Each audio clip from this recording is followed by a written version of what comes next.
நான் எல்லோரும் கூட ஈஸியாக பழகிடுவேன், பேசிடுவேன். நட்டி சார் உங்களை பார்த்தா எனக்கு பயமாக இருக்குது, நான் ஏதாவது சொன்னால் கோச்சுக்கிறீங்களாம்பார். அவர் ஐயா, நான் சொன்னேன் எங்களை விட அந்த ஆள்கிட்ட நல்லவர், நாங்கள் தான் கிரிமினல், அவர் ரொம்ப நல்லவர், அவர்கிட்ட எது வேணாலும் சொல்லுங்கள் அப்படின்னு சொன்னேன். ஸோ ஒரு ஓப்பனிங், ஹீரோ ஓப்பனிங் சாங் முடித்தோடனே அப்பா அம்மா மீட்டிங்கு, அப்புறம் வில்லன் இன்ட்ரோடக்ஷனு, அவங்க கூட ஃபைட்டு, அப்புறம் ஹீரோவுக்கு ஒரு ஃப்ளாஷ்பேக்கு, அதுக்கப்புறம் அப்படி போய் இன்ட்ரோ பிளாக்கு, அதுக்கப்புறம் அவன் எங்கே போனால் இங்கே போனால் ஈஸியாக 10 நிமிஷத்தில் கதை பண்ணி படம் பண்ணுறதை விட்டு போட்டு கடைசி உலகப்போர் எவ்வளோ ரிஸ்க்கு பாருங்கள். அண்ணனுக்கு நாமத்தை போடுங்கன்னாரு. நான் சொன்னேன் இப்போ தான் அரண்மனை 4ல் சுந்தர்சி சார் கூட நான் நாமம் போட்டு போலீஸாக நடித்தேன்னே. அப்படியானே சென்டிமெண்ட் சூப்பராக இருக்கும், போடுங்க நாமத்தைன்றாரு. அப்புறமேலு அந்த படத்தை கடவுள் நம்பிக்கையுள்ள ஒரு போலீஸாக நடிக்கிறேன்னே, இதுலேயும் அதே தானே, அப்படியே வைங்கன்னார். கல்யாண் சார், நட்டி சார் எல்லாம் ரூமில் உட்காந்து வேலைக்கெல்லாம் போயிட்டுருக்கோம். 15 நாள் உச்சபட்ச வெயில். தம்பிக்கு அம்மா போட்டுருச்சு, தெரியுமா அவங்களுக்கு? தம்பிக்கு அம்மா போட்டுருச்சு, உடம்பு சரியில்லை, காலையில் ஷூட்டிங்கிறாரு. நான்லாம் போய் கையை காலை பிடிச்சிட்டேன், தம்பி நீ வீட்டுக்கு போ, ஷூட்டிங்கை பிரேக் பண்ணு, உடம்பை பாரு. இல்லைண்ணே உங்கள் டேட்லாம் கிடைக்காதுண்ணே, காம்பினேஷன் நீ கூப்பிடா, நான் வரேன். யார் வரமாட்டான்னு சொல்லு, நான் ஃபோன் பண்ணுறேன். இந்த படத்தை கூட வேறு படம், இந்த படத்தில் போய் நம்ம கிளிக்க போகிறோம். நான் சொல்கிறேன் தம்பி உடம்பை பாரு, நீ இருந்தால் தானே எல்லாமே நடக்கும், நீ தானே கேப்டனு. சரின்னு சொன்னேன். அதுக்கப்புறம் மறுநாள் சரி கிளம்பி போகலாம்ட்டு ஊர்லேருந்து வந்தார். அதுக்கப்புறம் டைரக்டரை நான் பார்க்கும்போது டைரக்டருக்கே நான் தான் சொன்னேன் தம்பிக்கு உடம்பு சரியில்லை சார். என்னடா அது சொல்லவே இல்லையா அப்படின்னு சொன்னார். ஸோ இவ்வளவு அர்ப்பணிப்பு இருக்கிற ஒரு ஆள்.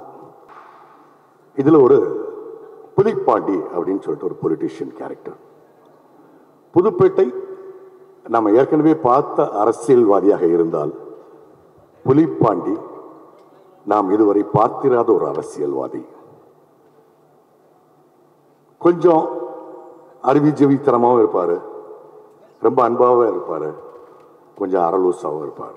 அதுதான் அந்த கேரக்டர், அதனால தான் அந்த கெட்டப்பு.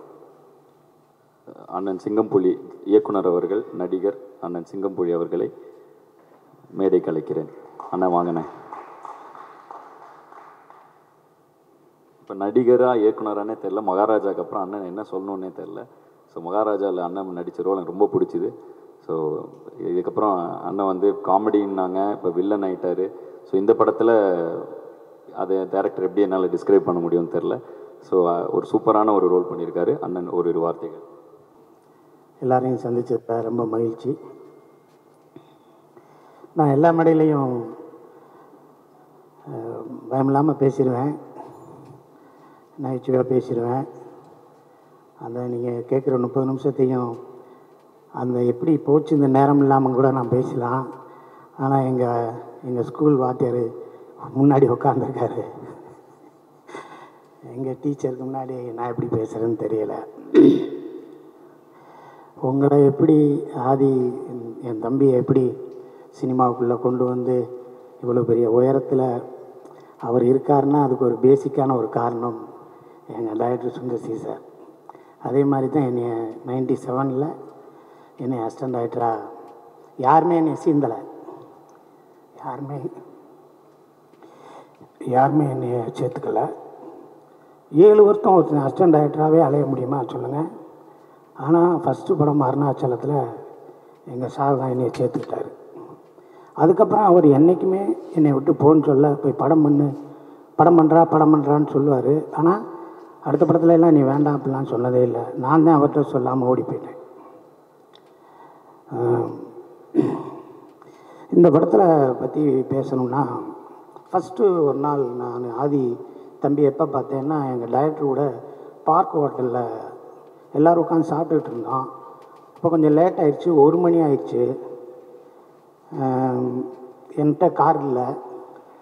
அண்ணே நான் உங்களை இறக்கி விடுறேன் அப்படின்னாரு. என்னை கொண்டு வந்து 1:15 நைட்டு வீட்டில் கேகே நகரில் இறக்கி விட்டு போனார். நான் மறுநாள் கேட்டேன், என்ன எப்படி உங்கள் கூட நான் பழக்கமே இல்லைன்னு. உங்களுக்கு என்னை ரொம்ப பிடிக்கும்னேன்னாரு. இவர் ஃபஸ்ட்டு என்கிட்ட சொல்லும்போது, அண்ணே என்னோடய படத்துலேருந்து நீங்கள் இருக்கணும்னு நான் எல்லா டைரக்டர்கிட்டையும் சொன்னேன்னே, ப்ரொடியூசர்கிட்ட சொன்னேன்னே, எல்லாத்துலேயும் சொன்னேன். அவங்க டேட் இல்லைம்பாங்க, அந்த கேரக்டர் இவர் சின்ன கேரக்டராக இருக்கும்பாங்க. யாருமே வந்து உங்களை உள்ளே இழுக்கிறதுக்கு அது சப்போர்ட்டிவாக இல்லைண்ணே. அவர் டேட் இல்லைன்னு சொல்கிறாரு, அவர் அந்த காசு கேட்குறாரு, இதுன்னு சொல்லி எல்லாமே சொன்னாங்கண்ணே. இன்றைக்கி நான் முடிவு பண்ணுற இடத்துல இருக்கேண்ணே, நீங்கள் வரணும்னேன்னாரு. அதுதான் ஃபஸ்ட்டு என்கிட்ட சொன்னது. நான் முடிவு பண்ணுற இடத்துல இருக்கேண்ணே, நீங்கள் எல்லாமே போக மாட்டேன் ஷூட்டிங்னாரு. எல்லா பேரும் ஷூட்டிங் வந்தோம்னா டைரக்டர் அங்கே போய் ஸ்பாட்டில் போய் பார்ப்போம், அசோசியேட் சீன் சொல்லுவாங்க. ஃபஸ்ட்டு கேரவனில் வந்து உங்களுக்கு ஓகே வேணே, காலையில் சாப்பாடு வந்துச்சா, ரூம் எப்படி இருக்குது, கம்ஃபர்ட்டாக இருந்துச்சா, வேறு எதுவும் பிரச்சனையானே, எதுன்னு கேட்டுக்கிட்டே இருப்பார். அப்புறம் நட்டி சார் நிற்கிறாரு, எல்லாருக்கும் பார்த்து நின்றுக்கிட்டே இருக்கையில் நான் எல்லோரும் கூட ஈஸியாக பழகிடுவேன், பேசிடுவேன்.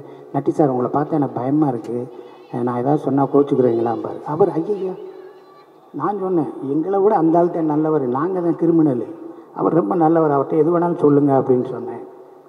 ஸோ ஒரு ஓப்பனிங் ஹீரோ ஓப்பனிங் சாங் முடித்தோடனே அப்பா அம்மா மீட்டிங்கு, அப்புறம் வில்லன் இன்ட்ரோடக்ஷனு, அவங்க கூட ஃபைட்டு, அப்புறம் ஹீரோவுக்கு ஒரு ஃப்ளாஷ்பேக்கு, அதுக்கப்புறம் அப்படி போய் இன்ட்ரோ பிளாக்கு, அதுக்கப்புறம் அவன் எங்கே போனால் இங்கே போனேன் ஈஸியாக 10 நிமிஷத்தில் கதை பண்ணி படம் பண்ணுறதை விட்டு போட்டு கடைசி உலகப்போர் எவ்வளோ ரிஸ்க்கு பாருங்கள். ஃபஸ்ட்டு வேர்ல்டு வார் எப்படி நடந்துச்சுன்னு தெரியல, செகண்ட் வேர்ல்டு வார் எப்படி இருந்துச்சு இல்லை, தேர்ட் வேர்ல்டு வார் வரப்போகுதா என்னன்னு தெரியல, நம்ம இந்தியா சந்தித்தது எத்தனை வாருன்னு தெரியல. கடைசி உலகப்போர் எதை நோக்கி, என்ன ஏது, இதுக்கு சரியான தீர்வு சொல்லிடுவோமா, இது பெரிய ரைட்டர்ஸ் பின்புலாக இருக்கா, பெரிய இது ரீமேக்கா, ரெஃபரன்ஸுக்கு இங்கிலீஷ் படத்தெல்லாம் பார்த்து எடுத்துருக்கோமா, எதுவுமே இல்லாமல் நான் எடுக்கிறேன் பாரு, நீ பார் அப்படின்னு சொல்லி இந்த முயற்சிக்கே தம்பிக்கு ஒரு சல்யூட் எடுக்கிறேன். இது ஒரு என்னங்க, நீங்கள் ஒரு காசை சம்பாரிச்சோமா, ஒரு இடம் வாங்கி போட்டோமா, ஒரு ஃபார்ம் ஹவுஸ் கட்டினோமா, அங்கே ஃபாரின் போனோமா, அங்கே போனோமா, இங்கே போனோமான்னு சுற்றாமல் நீங்கள் பாட்டுக்கு சம்பாரித்த காசெல்லாம் தூக்கி போட்டு சினிமா படம் எடுத்து டீமை வச்சு ஒரு ஆளை வச்சு கஞ்சி ஊற்றுறதே கஷ்டம். நீங்கள் உங்கள் ஒரே பயங்கரமான கூட்டமாக வச்சுக்கிட்டு அவ்வளோ பேர்த்தையும் அரவணைச்சு போகிறதுன்னா சும்மா சாதாரண காரியமா?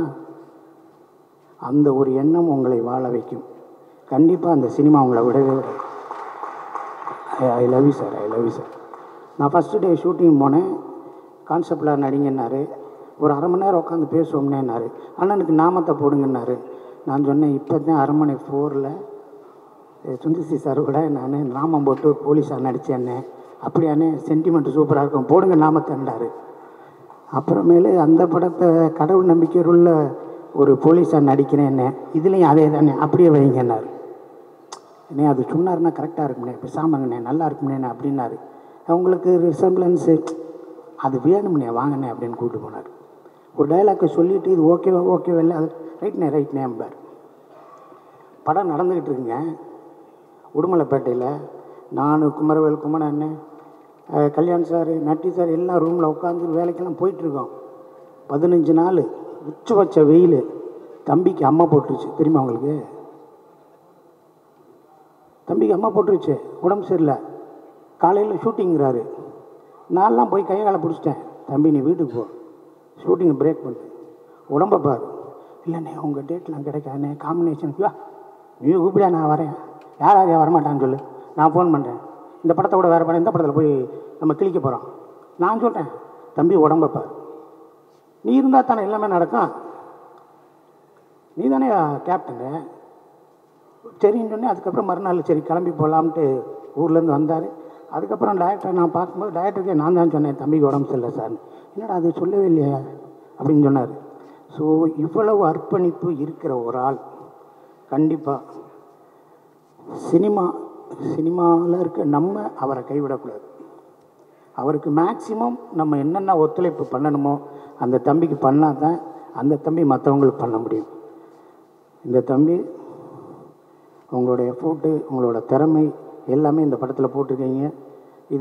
இதுதான் ஃபஸ்ட்டு. இது ஒன்றும் இல்லை, நம்ம டைரக்டரே வந்துட்டார், அவர் தொடங்கி வச்சுருக்காரு. அதுக்கப்புறம் வருஷத்துக்கு 2 படம் பண்ணுங்கள், நல்ல படமாக பண்ணுங்கள், நிறையா செலக்டிவாக பண்ணுங்கள், உங்களை நேசிக்கிறதுக்கு நிறையா பேர் இருக்கும். ஓகே, கடைசி உலகப்போர் வெற்றியை நோக்கி இருக்கும். எல்லோரும் சப்போர்ட் பண்ணுங்கள். ஊடக நண்பர்கள் அனைவரும் ஒரு இளையவருக்கு செய்கிற சப்போர்ட்டு தான் நம்ம சினிமாவுக்கு, தமிழ் சினிமாவுக்கு செய்ய போகிற மிகப்பெரிய சப்போர்ட். அனைவருக்கும் வாழ்த்துக்கள். எங்கள் டைரக்டருக்கும் வாழ்த்துக்கள் சொல்லி முடிச்சுக்கிறேன் சார். நன்றி சார்.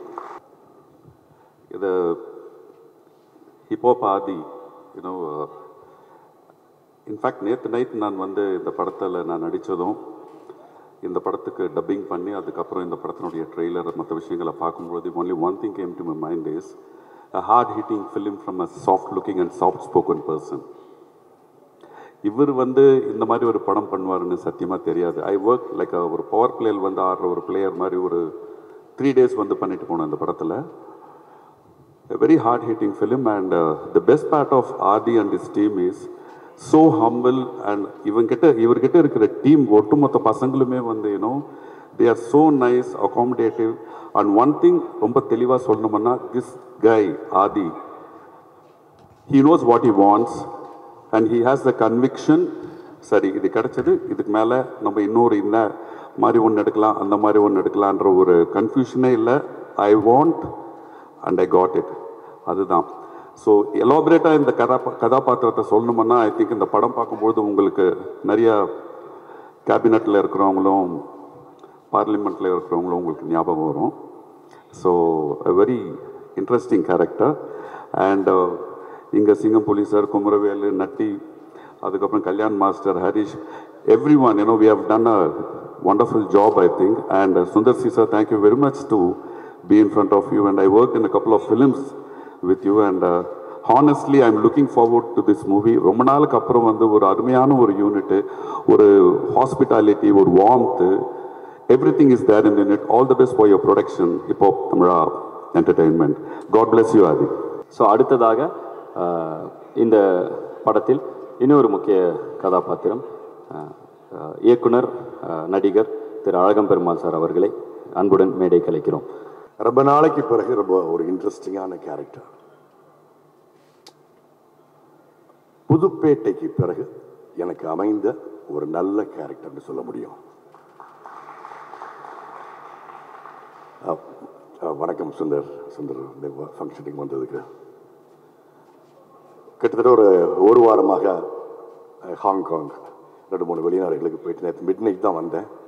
எழுந்து நடக்கக்கூட முடியல, அந்தளவுக்கு டயர்டாக இருந்தாலும் ஆதி படத்தை பற்றி பேசுகிறதுக்காக கட்டாயம் வரணும் வந்திருக்கேன்.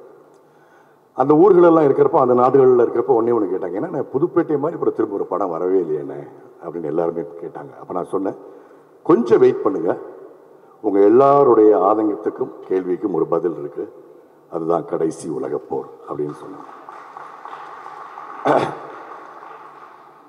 இதில் ஒரு புலிப்பாண்டி அப்படின்னு சொல்லிட்டு ஒரு பொலிட்டீஷியன் கேரக்டர். புதுப்பேட்டை நம்ம ஏற்கனவே பார்த்த அரசியல்வாதியாக இருந்தால், புலிப்பாண்டி நாம் இதுவரை பார்த்திராத ஒரு அரசியல்வாதி. கொஞ்சம் அறிவிஜவித்தனமாகவும் இருப்பார், ரொம்ப அன்பாகவும் இருப்பார், கொஞ்சம் அரலூசாகவும் இருப்பார். அதுதான் அந்த கேரக்டர், அதனால தான் அந்த கெட்டப்பு. இந்த படம் வந்து எனக்கு தெரிந்து நான் படம் பார்க்கவில்லை. ஆதி கிட்டத்தட்ட ஒரு 8 மாதத்துக்கு முன்னால் கதை சொன்னது மட்டும், என்னுடைய கேரக்டர் சொன்னது மட்டும் எனக்கு ஞாபகத்தில் இருக்கு. அப்போவே நான் தீர்மானிச்சேன், இது மாதிரி படம் தமிழ் சினிமாவில் வரவில்லை, என்னால் அடித்து சொல்ல முடியும். நிறைய பேர் இங்கே படம் பார்த்துருக்கலாம். இலக்கியத்தில் வந்து மேஜிக்கல் ரியலிசம் அப்படின்னு வார்த்தை சொல்லுவாங்க, மாய யதார்த்தம் அப்படிம்பாங்க. இந்த படத்தில் யதார்த்தம் இருக்கும், கூடவே ஒரு மாயம் இருக்கும். இது நிச்சயமாக ஒரு கல்ட் சினிமாவாக மாறும், என்னால் நிச்சயமாக சொல்ல முடியும். நீங்கள் படம் பார்த்த பிறகு நீங்கள் நிச்சயமாக உணர்வீங்க. ஆதியை பொறுத்தவரையில் ஜல்லிக்கட்டு பாட்டுக்கு பிறகு அவர் மியூசிக் பண்ண படங்கள், அவருடைய பாடல்கள் அப்படி இப்படி கொஞ்சம் கொஞ்சம் எனக்கு தெரியுமே தவிர பெரிய லெவலில் எனக்கு தெரியாது. இன்னைக்கு வளர்ந்து வரக்கூடிய இளைஞர்கள் மத்தியில் இருக்கக்கூடிய இன்னொருத்தர் அப்படிதான் வச்சுட்டு இருந்தேன். பிடி சார் படம் பார்த்த பிறகு நான் ரொம்ப சோஷியல் மீடியாவில் ரொம்ப க்ளோஸ் அப்சர்வ் பண்ணா, அவர் ஒரு மிகப்பெரிய பட்டாளத்தை வச்சிருக்காரு. அவருக்கு ஒரு மிகப்பெரிய ரசிகர் பட்டாளமே இருக்கு, ரசிகர் கூட்டம் ஒரு பெரிய தம்பிகள் பட்டாளம் இருக்குங்கிறத நான் பார்த்தேன். ஆதி, அந்த தம்பிகள் பட்டாளத்தில் என்னையும் ஒரு அண்ணனா சேர்த்துக்கோ. இந்த படத்தில் ஒர்க் பண்ண ஒவ்வொரு நாளும் அவ்வளோ மகிழ்ச்சியாக இருந்தது. ஒரு நடிகருக்கு வந்து கேரக்டருங்கிறது ரொம்ப முக்கியம். அந்த விதத்தில் எனக்கு இது கிடைச்ச கேரக்டர் வந்து எனக்கு நீங்கள் கொடுத்தது ஒரு மிகப்பெரிய நல்ல வாய்ப்பு. நன்றி ஆதி, நான் மறக்கவே மாட்டேன். உழைப்பவர்களுக்கு அவங்களுடைய வியர்வை உலரும் முன் ஊதியம் கொடு அப்படின்னு நபிகளார் சொல்லுவார். இப்போ சினிமாவில் அதெல்லாம் ரொம்ப அபூர்வமாயிடுச்சு. ஆதியோட ப்ரொடக்ஷனில் நடிச்சவங்க அத்தனை பேருக்கும் கவனிப்பாகட்டும், சம்பளமாகட்டும், சகல விஷயங்களும் அவ்வளவு பார்த்து பார்த்து பார்த்து செஞ்சதோட மட்டுமல்லாமல் அவர் வந்து கேட்பார், உங்களுக்கு ஏதாவது வேறு ஏதாவது வேணுமா சார், ஏதோ அவர் வீட்டு கல்யாணத்துக்கோ இல்லை அவர் வீட்டுக்கு ஒரு பர்சனல் ஃபங்க்ஷனுக்கு போனால் நம்ம எப்படி ரிசீவ் பண்ணுவாரோ அந்த அளவுக்கு ஸ்ரத்தை எடுத்து இங்கே எல்லாத்தையும் நல்லா பார்த்துக்கிட்டாரு. அதெல்லாம் மறக்கவே முடியாது. ரொம்ப உன்னதமான பண்புகள் ஆதி இந்த வயசில் உங்களுக்கு. அது ஒரு தயாரிப்பாளராக, இயக்குனராக, நடிகராக, இசை அமைப்பாளராக உங்களை பார்த்து பெருமைன்னு சொன்னால் அது போய் பொறாமையாக இருக்குது எனக்குலாம் சத்தியமாக. அப்புறம் என்னுடைய நண்பர்கள் நட்டி, குமரவேல், சிங்கம்புலி, எம்எல்ஏ கூட்டு பேரே மறந்து போச்சு. அவர் குமரவேலோட சாரோட பிரதர். அப்புறம் கல்யாண், விஜய் எங்களுக்கு காம்பினேஷன் கிடையாது. ஹரீஷ் உத்தமன், நாசர் சார் இன்னைக்கு வரலன்னு நினைக்கிறேன். இந்த எல்லாருமே கிட்டத்தட்ட ஒரு சேவல் பண்ணைன்னு சொல்லலாம். ஆம்பளைங்க தான் ஜாஸ்தி இந்த படத்தில். அனக்கா மட்டும் தான் ஒரே ஒரு ஹீரோயின் நினைக்கிறேன். திரும்பியும் சொல்கிறேன், இந்த படம் முற்றிலும் சினிமாவுக்கு புதிதான படம். ஆதிக்குமே கடைசி உலக போருக்கு பின், கடைசி உலக போருக்கு முன்னு ஆதிக்கு பேசப்படுவார். ஸோ இனிமே ஆதி யோசிக்கக்கூடிய படங்கள் எல்லாமே இந்த படத்துக்கு இணையாக அல்லது அதற்கு மேலாகத்தான் இருக்கணுமே தவிர பேக் டு ஒரு ஃபார்முலா ஃபில்முக்கு ஆதி போகவே கூடாது. அவ்வளவு ரெஸ்பான்சிபிளாக அந்த படத்தை பண்ணியிருக்காரு.